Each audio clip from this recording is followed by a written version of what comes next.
Welcome to S4 media. Samantha Ruth Prabhu cinema రంగంలో ప్రతిభలో వెలుగొందుతున్న నటి. 2010లో ఏమాయ్ చేసావే సినిమాతో తెలుగు ప్రేక్షకులకు పరిచయమై తన తొలి చిత్రంతోనే గుర్తింపు పొందింది. తరువాత ఈగ, సీతమ్మ వాకిట్లో సిరిమల్లె చెట్టు, రంగస్థలం, మజిలీ వంటి విజయవంతమైన చిత్రాల్లో నటించి ప్రతిభను చాటుకుంది. Web series the family man 2 ద్వారా మరింత పాపులారిటీ తెచ్చుకుంది. సమాజంపై అవగాహన కలిగిన సమంత మహిళా హక్కుల పరిరక్షణలోనూ చురుకైన పాత్ర పోషిస్తున్నారు.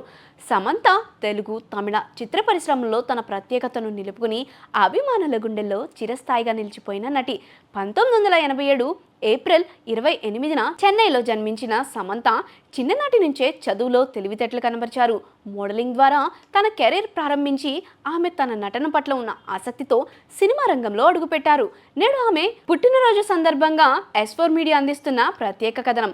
2010లో వచ్చిన గౌతమ్ వాసుదేవ్ మీనన్ దర్శకత్వంలో వచ్చిన ఏమాయ్ చేసావే సినిమాతో సమంత తెలుగు ప్రేక్షకులకు పరిచయమైంది. అందులో జెస్సీగా ఆమె కనబరిచిన నటన కుర్రాళ్ల మనసులో చిరస్థాయిగా నిలిచిపోయింది. ఆమె అందించిన అనుభూతి, భావోద్వేగ ప్రదర్శన ప్రేక్షకులను మైమర్పించింది. తొలి సినిమాతోనే నంది అవార్డుతో పాటు విమర్శకుల ప్రశంసలు లభించాయి. ఆ తర్వాత సమంత వరుస విజయాలతో తన స్థానాన్ని పటిష్టం చేసుకుంది.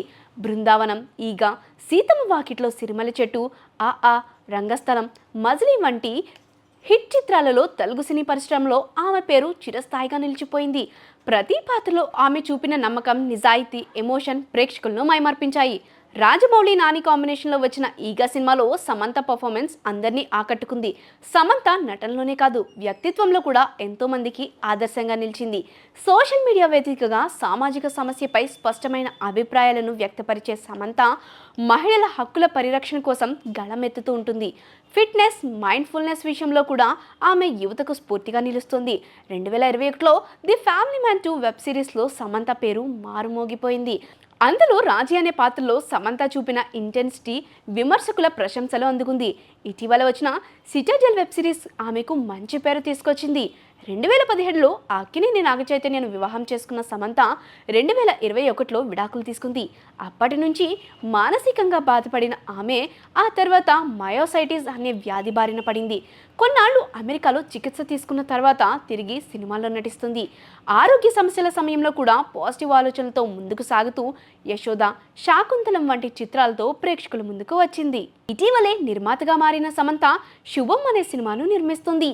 C Mallireddy, gang leader fame Shriya Kontem, Charan Peri, Shalini Kondepudi, Gavireddy Srinivas తదితరులు ప్రధాన పాత్రలో నటించారు. సినిమా బండి ఫేమ్ ప్రవీణ్ కండ్రెడ్డి ఈ చిత్రానికి దర్శకత్వం వహించారు. ఈ సినిమా మే 9న విడుదల కానుంది.